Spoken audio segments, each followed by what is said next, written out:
Hi! Today we are testing the iProtec flashlight clamp. Let's see if it stays in place under heavy shotgun recoil.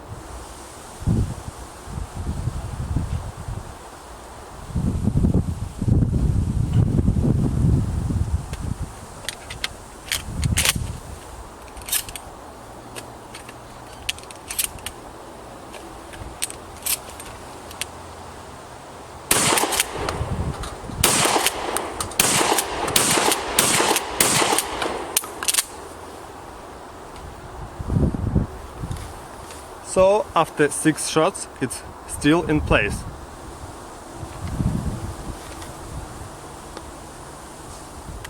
And let's make 6 more shots.